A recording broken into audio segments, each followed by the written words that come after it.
अस्सलाम वालेकुम dear students. आज हमने 6 का जो चैप्टर नंबर 4 है वो स्टार्ट करना है। तो आज हम 6 और 7 का कंबाइंड लेक्चर लेंगे, क्योंकि हमारे पास दोनों का 4th चैप्टर स्टार्ट होना है और दोनों को हमने इन्वायरमेंट के बारे में पढ़ाना है। तो 6 और 7 का ये एक कंबाइंड लेक्चर होगा। उसमें हम इन्वायरमेंट और उसके जो कंपोनेंट्स हैं उसको हम डिस्कस करेंगे। स्टूडेंट, इन्वायरमेंट क्या है? हमारे इर्द गिर्द हर एक चीज हमारा इन्वायरमेंट है। हम अपने इन्वायरमेंट की बात करें तो हमारे इर्द गिर्द जितनी भी चीजें पाई जाती हैं वो सारी चीजें क्या कहलाती हैं? हमारा एनवायरनमेंट कहलाती है। लिविंग है, नॉन लिविंग है, जो भी है, चाहे लिविंग है चाहे नॉन लिविंग है, तो हमारे इर्द गिर्द जितनी भी चीजें पाई जाती हैं वो हमारा एनवायरनमेंट कहलाती हैं, वो हमारा माहौल कहलाती है। तो आज हमने एनवायरनमेंट के बारे में और उसके लिविंग और नॉन लिविंग जो कंपोनेंट्स हैं हमने उनके बारे में डिस्कस करना है। उनमें क्या क्या चीज होती है उसको हम आज एक्सप्लेन करेंगे। तो एनवायरनमेंट के बारे में आपको बता रहा था कि एनवायरनमेंट क्या है? हमारे इर्द गिर्द हर एक चीज हमारा एनवायरनमेंट है। हमारे इर्द गिर्द हर एक चीज हमारा एनवायरनमेंट है। Everything around on organism that affects it's life, यानी हर वो चीज जो ऑर्गेनिज्म के गिर्द पाई जाती है, जो उसकी जिंदगी पे असर करती है, उसे हम क्या कहते हैं? एनवायरनमेंट कहते हैं। हर एक वो चीज, everything around an organism, organism के गिर्द हर वो चीज दैट अफेक्ट्स इट्स लाइफ, जो उसकी जिंदगी पे असर करती है, जो उसकी जिंदगी पे असर करती है, वो चीज क्या कहलाती है? इसका एनवायरनमेंट कहलाता है। या हम कह सकते हैं कि हमारे इर्द गिर्द एवरीथिंग अराउंड, हमारे इर्द गिर्द हर एक चीज वो हमारा क्या है? एनवायरनमेंट है। या आप ये भी कह सकते हैं कि ऑर्गेनिज्म के गिर्द हर एक चीज जो उसके ऊपर असरअंदाज होती है वो क्या कहलाते हैं? उसका एनवायरनमेंट कहलाता है। ठीक है। अब देखिए कि लाइफ जो है ना हर जगह सेम नहीं है। लाइफ हर जगह सेम नहीं है।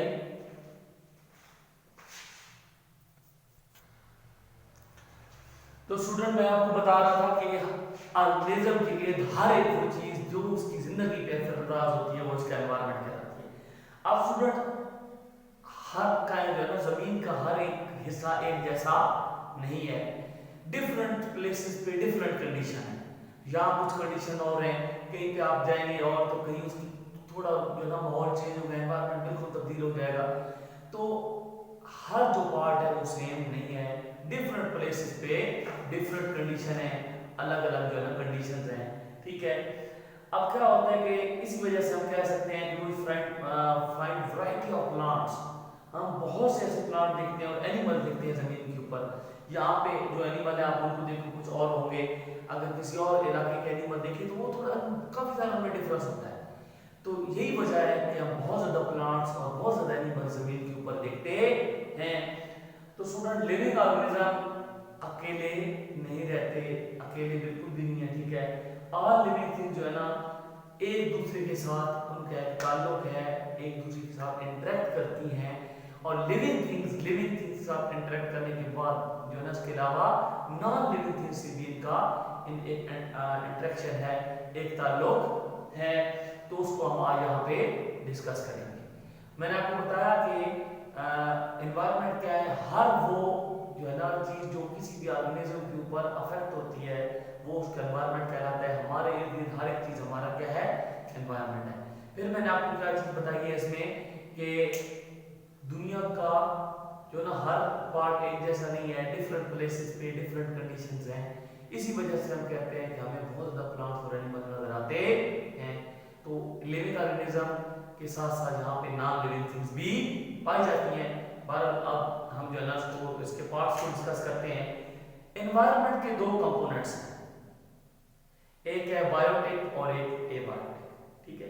बहरहाल पहले इसको डिफाइन कर सकते हैं। Everything around an organism that affects its life is called its environment.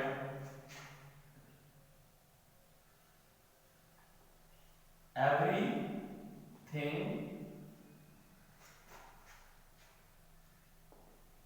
in the environment,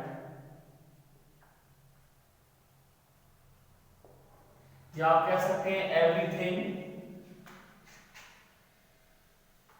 around the organism, around an organism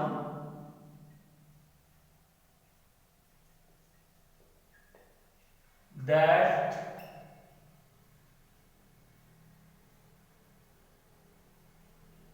affects its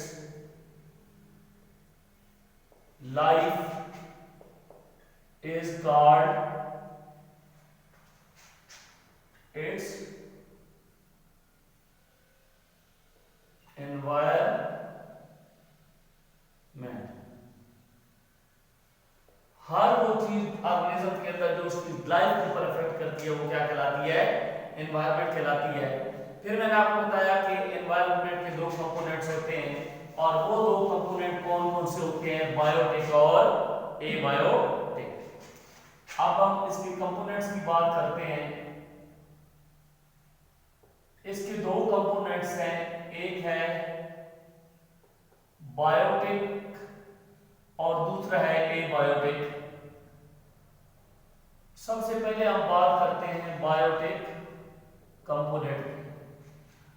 तो इसके दो कंपोनेंट है, ठीक है। जितने भी प्लांट, एनिमल्स, माइक्रो ऑर्गेनिज्म, ये सारे लिविंग या बायोटिक कंपोनेंट है। बायोटिक कंपोनेंट या आप कह सकते हैं जो लिविंग कंपोनेंट्स हैं, लिविंग ऑर्गेनिज्म है,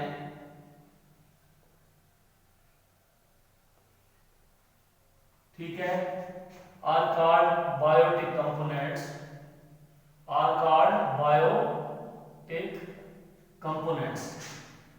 तमाम लिविंग ऑर्गेनिज्म जो एनवायरनमेंट के अंदर होते हैं, जितने भी जानदार हैं, हम कह सकते हैं कि वो बायोटिक कंपोनेंट हैं। जितने भी जानदार पाए जाते हैं हम कह सकते हैं कि ये क्या है? बायोटिक कंपोनेंट्स हैं। तो एनवायरनमेंट में जो लिविंग ऑर्गेनिज्म होंगे उन्हें हम बायोटिक कंपोनेंट कहते हैं। इनमें आप देख लें एग्जांपल के तौर पे प्लांट्स हो गए, उसके बाद एनिमल्स हो गए, उसके बाद माइक्रो ऑर्गेनिज्म होते हैं, साथ माइक्रो ऑर्गेनिज्म,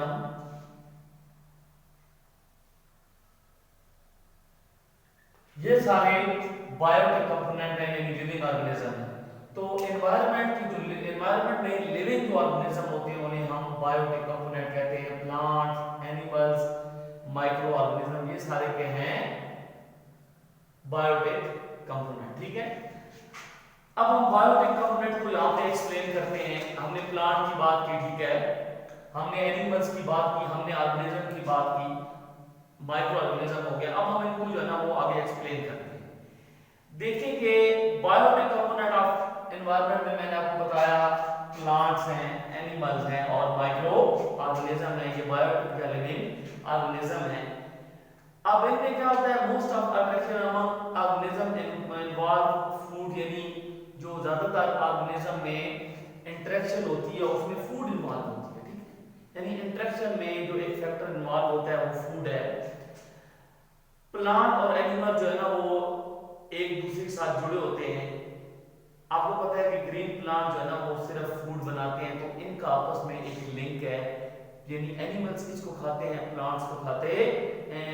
क्यों खाते हैं? इनके दरमियान एक लिंक है। क्यों है? क्योंकि जो प्लांट्स हैं वो सिर्फ क्या करते हैं? प्रोड्यूस फूड, सिर्फ वो फूड बना सकते हैं, तो इनका आपस में एक इंटरेक्शन है। तो हम इसी को एक्सप्लेन करते हैं। सबसे पहले हमने बात की बायोटिक कंपोनेंट की, तो इसको हम एक्सप्लेन करते हैं। हमारे पास सबसे पहले बायोटिक कंपोनेंट में प्रोड्यूसर आता है और वो इन्हीं में से मैं आपको यहाँ पे समझाऊंगा विषय के इसमें हमारे पास प्रोड्यूसर क्या है। तो ये बायोटिक कंपोनेंट्स हैं, हम इनको यहाँ पे डिस्कस करते हैं। ये हमारे पास है बायोटिक कंपोनेंट्स।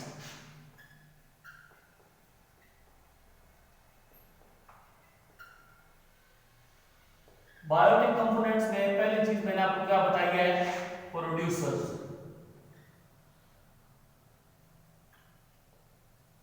सबसे पहले हम डिस्कस करते हैं प्रोड्यूसर्स को। तो plants are able to make food their own by photosynthesis. यानी क्या चीज है, प्लांट्स हैं वो क्या बनाते हैं, फूड प्रिपेयर करते हैं। कौन से प्रोसेस से, फोटोसिंथेसिस से।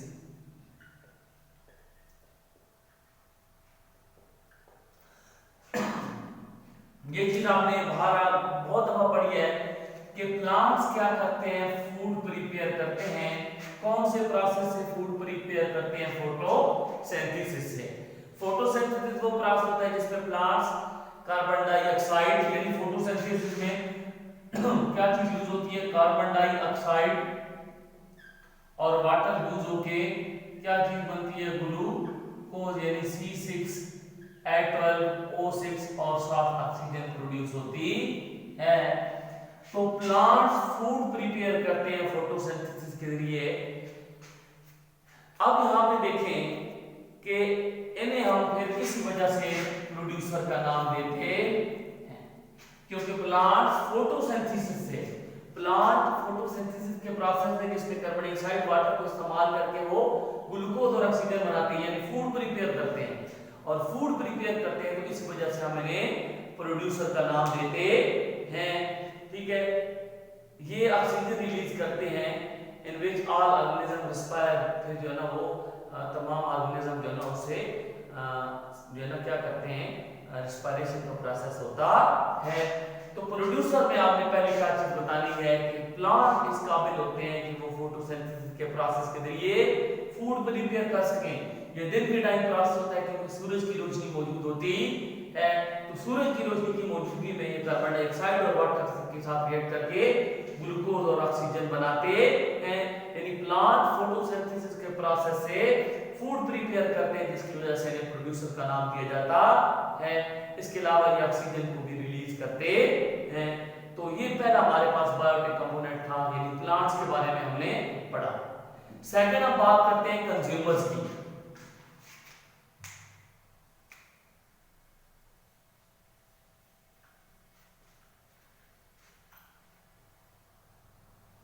दूसरी हम बात करते हैं कंज्यूमर्स की। All living organisms which do not make their own food, ये क्या करते हैं, do not make their own food। ये वो ऑर्गेनिज्म होते हैं जो अपनी खुराक खुद नहीं बना सकते। कंज्यूमर्स वो ऑर्गेनिज्म होते हैं जो अपनी फूड खुद प्रिपेयर नहीं करते। और ये फूड वो किससे लेते हैं, यानी फूड खुद प्रिपेयर नहीं करते बल्कि डायरेक्टली या इनडायरेक्टली वो फूड किससे लेते हैं, प्लांट से। तो वो ऑर्गेनिज्म जो अपनी फूड प्रिपेयर नहीं कर सकते वो ये फूड डायरेक्टली या इनडायरेक्टली प्लांट से हासिल करते हैं, यानी कंज्यूमर्स कहते हैं। तो कंज्यूमर कौन सा ऑर्गेनिज्म है, वो ऑर्गेनिज्म है जो अपनी फूड खुद प्रिपेयर नहीं कर सकते बल्कि वो फूड डायरेक्टली या इनडायरेक्टली प्लांट से लेते हैं। अब इसकी टाइप्स आ जाती है। सबसे पहले हम बात करते हैं हर्बीवोर्स की। इसकी टाइप आ जाती है। पहले हम बात करते हैं हर्बीवोर्स की। सबसे पहले क्या चीज इसमें आ जाती है, हर्बीवोर्स आ जाते हैं। तो मैंने आपको बताया कि कंज्यूमर वो होते हैं जो अपनी खुद फूड प्रिपेयर नहीं कर सकते, वो फूड डायरेक्टली या इनडायरेक्टली प्लांट से लेते हैं। अब हम इसकी टाइप में हर्बीवोर्स को डिस्कस करते हैं। Animal that eat only plant are called herbivores. वो एनिमल्स जो सिर्फ प्लांट्स को खाते हैं, वो एनिमल जो सिर्फ और सिर्फ प्लांट्स को खाते हैं उन्हें हम हर्बीवोर्स कहते हैं। तो हम कह सकते हैं the organism that eat the animals that eat only plants, वो एनिमल जो सिर्फ और सिर्फ प्लांट्स को खाते हैं, वो एनिमल जो सिर्फ और सिर्फ प्लांट्स को खाते हैं उन्हें हम क्या नाम देते हैं, हर्बीवोर्स का नाम देते हैं। इसमें आर्स, गोट्स, बटरफ्लाइज वगैरह आ जाती है। ठीक है, एग्जांपल में अगर आप देखें तो क्या चीज आ जाती है, हॉर्सेस, हासिल हो गया, गोट्स हो गई और बटरफ्लाइज हो गई। और बटरफ्लाइज तो पहली टाइप हर्बीवोर्स है। हर्बीवोर वो एनिमल है जो सिर्फ और सिर्फ प्लांट को खाते हैं। इनमें हासिल हो गए, गोट्स, बटरफ्लाई, ये वो सारे एनिमल हैं जो सिर्फ और सिर्फ प्लांट को खाते हैं, तो उन्हें हर्बीवोर्स का नाम देते हैं। तो ये हमारे पास कंज्यूमर की पहली टाइप थी। सेकंड हम कार्निवोर्स की बात करते हैं।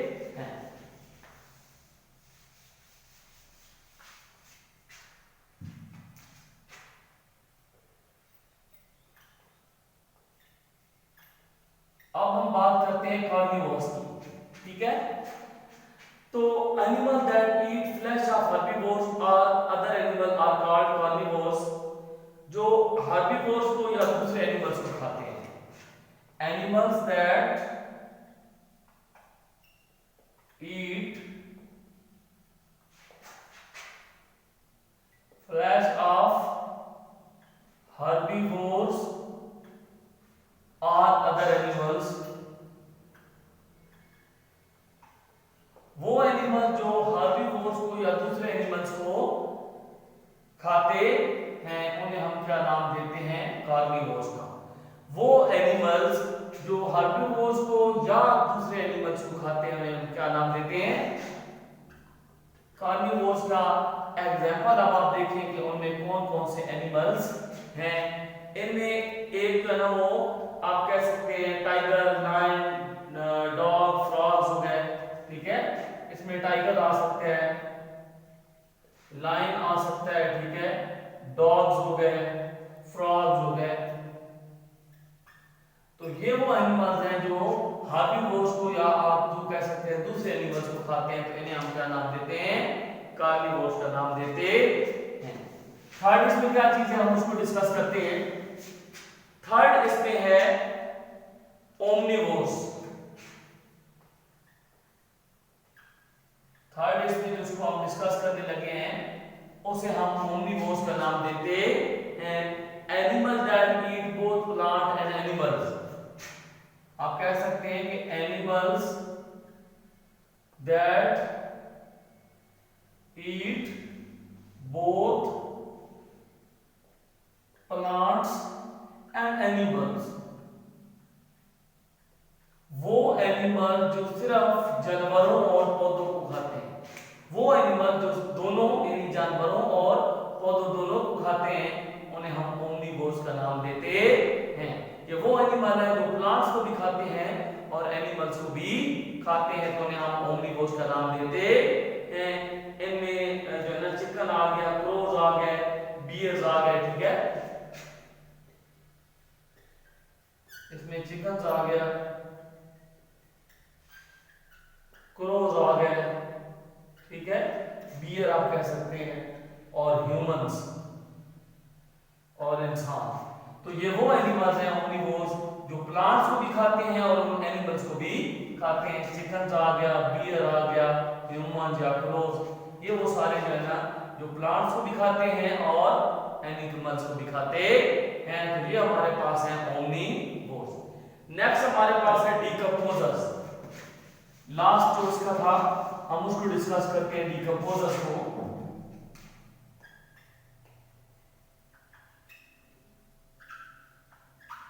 डिकम्पोजर्स कौन से होते हैं, ठीक है। तो जब कोई आप देखिए प्लांट है या एनिमल है, जब वो डाई यानी मर जाता है, कोई प्लांट है वो खत्म हो जाता है या एनिमल डाई यानी मर जाता है, तो क्या होता है कि उनकी बॉडी जो है ना वो ब्रेक डाउन होती है और डिकम्पोज हो जाती है। यानी इसकी जो इनकी बॉडी है उसको कौन कौन सी चीज, बैक्टीरिया और आप कह सकते हैं इसमें दूसरा होता है फंजाई, ठीक है। ये क्या करते हैं, उनकी जो बॉडीज होती हैं उसको ब्रेक यानी उसकी ब्रेक डाउन कर देते हैं, उसको तोड़ देते हैं, ठीक है, या आप कह सकते हैं उसको डिकम्पोज कर देते हैं, ठीक है। तो ये बहुत इंपॉर्टेंट जो है ना रोल है एनवायरनमेंट के अंदर ब्रेक डाउन ये क्या करते हैं, ये कॉम्प्लेक्स सब्सटेंस को सिंपल में तब्दील कर देते हैं। फिर ये क्या करते हैं डिकम्पोजर कि कोई कॉम्प्लेक्स जो है ना वो सब्सटेंस है तो उसको कन्वर्ट कर देंगे किसके अंदर, सिंपल जो है ना सब्सटेंस के अंदर उसको कन्वर्ट कर देंगे और प्लांट जो है ना और एनिमल्स जो दोबारा क्या हो सकते हैं, आप कह सकते हैं मुख्तलिफ प्रोसेस में रीयूज होते हैं। तो आज हमने पहला क्या पढ़ा, एनवायरनमेंट यानी हर वो चीज ऑर्गेनिज्म की जो उसकी जिंदगी पे असर करती है उसका एनवायरनमेंट कहलाती है। कंपोनेंट्स हमने पढ़े बायोटिक और एबायोटिक, हम एक्सप्लेन कर रहे थे बायोटिक कंपोनेंट्स को कि बायोटिक कंपोनेंट कौन से होते हैं, प्लांट्स, एनिमल्स और दूसरे माइक्रो ऑर्गेनिज्म। फिर हमने बात की प्रोड्यूसर की कि प्लांट्स है ना प्रोड्यूसर हैं, फूड प्रिपेयर करते हैं। फिर हमने कंज्यूमर की बात की कि वो लिविंग ऑर्गेनिज्म जो अपनी फूड प्रिपेयर नहीं कर सकते उन्हें हम कंज्यूमर्स का नाम देते हैं। उसके बाद हमने बायोटिक कंपोनेंट में बात की जो इसके जो टाइप्स हैं हर्बीवोर्स की, वो एनिमल जो सिर्फ प्लांट को खाते हैं हर्बीवोर्स कहलाते हैं, गोट्स, हॉर्सेस वगैरह उसमें शामिल हैं। फिर हमने उनकी बात की जो हार्बीवोर्स को या दूसरे एनिमल्स को खाते हैं उन्हें हम कार्निवोर्स कहते हैं, जिनमें टाइगर आ गया, लायन आ गया, उसके बाद डॉग्स वगैरह आ गए। और फिर हमने बात की उसमें ओमनिवोर्स की, जो प्लांट्स और एनिमल्स दोनों को खाते हैं वो एनिमल्स क्या कहलाते हैं, ओमनिवोर्स, उनमें ह्यूमन भी शामिल है, बीयर्स वगैरह शामिल हैं। लास्ट हमने बात की डिकम्पोजर की, तो प्लांट या एनिमल जब डाई हो जाता है, मर जाता है, तो जो है ना उसकी बॉडी को ब्रेक डाउन कौन सी चीज करती है या डिकम्पोज कौन सी चीज करती है, बैक्टीरिया और फंजाई। तो ये बहुत इंपॉर्टेंट जो है ना इनका रोल है, ये कॉम्प्लेक्स को जो है ना वो सिंपल सब्सटेंस में तब्दील कर देते हैं। तो ये हमारे पास है डिकम्पोजर्स, ठीक है। उसके बाद इंशाल्लाह हम जो नेक्स्ट टॉपिक होगा उसमें नेक्स्ट पढ़ेंगे। तो ये आप लोग यानी 6 और 7 दोनों का कंबाइंड लेक्चर था, एनवायरनमेंट के हवाले से ये लेक्चर था। उसके बाद मजीद जो चीजें इसमें होंगी मैं आपको डिस्कस करूंगा आप लोगों के साथ। तो इसको बहुत अच्छे तरीके से दोनों क्लासेस आप लोगों ने इसको अच्छे तरीके से प्रिपेयर करना है, क्योंकि आप लोगों का जो क्विज होना है वो क्विज नंबर 12 इसी लेक्चर के अंदर से आना है। अच्छे तरीके से प्रिपेयर करें और आप लोग को इसको जरूर अटेम्प्ट किया करें, क्योंकि बहुत कम बच्चे अटेम्प्ट कर रहे होते हैं। तो कोशिश करें कि जितने ज़्यादा से ज़्यादा आप लोग अटेम्प्ट कर सकते हैं, क्योंकि देखिए आप लोग घरों पे मौजूद हैं तो प्रॉपर तो आपकी स्टडी हो नहीं रही, लेकिन आप लोग इसके साथ टच रह सकते हैं। आप जो है ना वक्तन फवक्तन ये वीडियो ज़रूर देखा करें, ठीक है, ताकि आपको जो पढ़ाया जा रहा है वो समझ आ सके, और कोई ज़रूर अटेम्प्ट करें ताकि पता चल सके कि आप लोगों को कितनी समझ आई है। तो स्टूडेंट इसको अच्छे तरीके से करना है। बहुत शुक्रिया।